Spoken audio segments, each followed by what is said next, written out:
In the spiritual writings of the Church Fathers, there is a repeated call to watchfulness.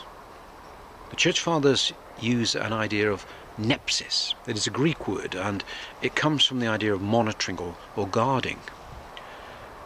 The Church Fathers again and again tell us that if we are to make any kind of spiritual progress, if we are to draw closer to God, then we must apply this idea of watchfulness to the mind. We must become monitors, guards of our thoughts and impulses. But it is more than just our thoughts and impulses.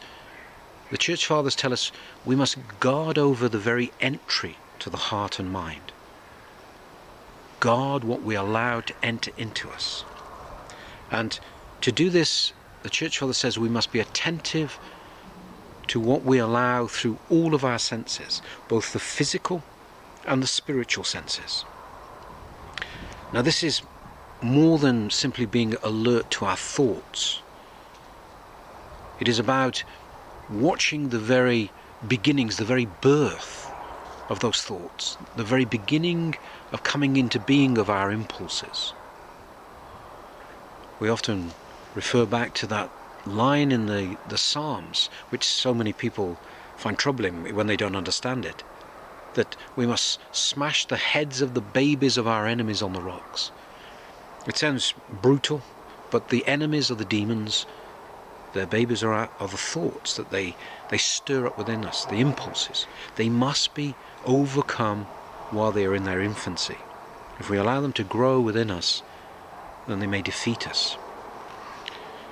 And this is really about controlling or regulating all of our thoughts and impulses.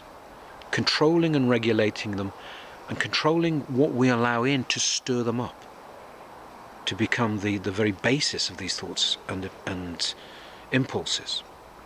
Elder Ephraim of Mount Athos and Arizona and other places teaches that the man who controls his imagination has the means at least to remain pure in body and spirit.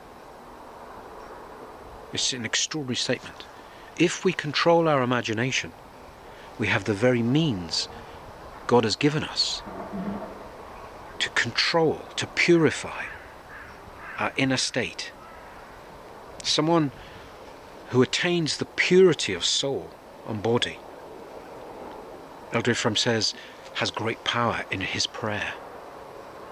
The grace of God acts in him to purify him and enables him to draw close with boldness even.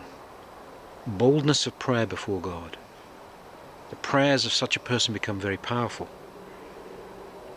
And so it is natural for us to say, why then? Why would control over the mind have such a profound effect on us?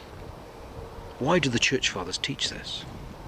Well, they tell us that we are all capable of being either raised to heaven or plunged to the depths of the hell, even with a single thought. Even with a single thought, we may be raised to heaven or descend to hell. It's an extraordinary thought. Just one thought can utterly transform our inner state. No matter what we have done, no matter what we have strived to do, a single thought can come and can poison us, can poison the soul. This is the warning of the Church Fathers, that a careless person's soul can be poisoned even by a single evil thought. And when we recognize this, then, let us shudder at the thought of how passively so many people sit and accept what the television and of course other media pour into them over hours and hours, and the impact that this will have in moulding the state of the soul. The images, the words that pour out are constructed and manipulated by godless men.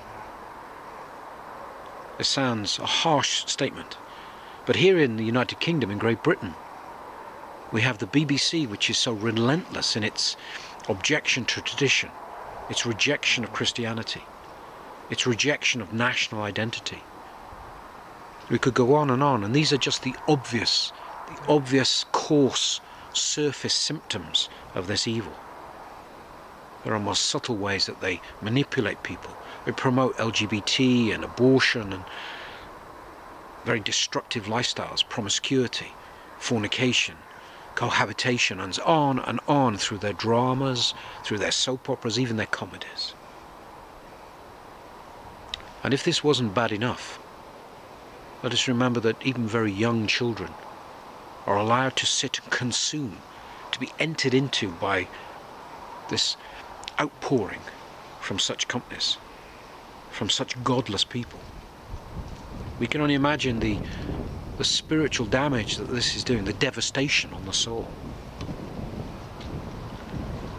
Television deliberately stirs up the passions for many reasons, very often commercial, but also to retain, to excite, to bring back viewers.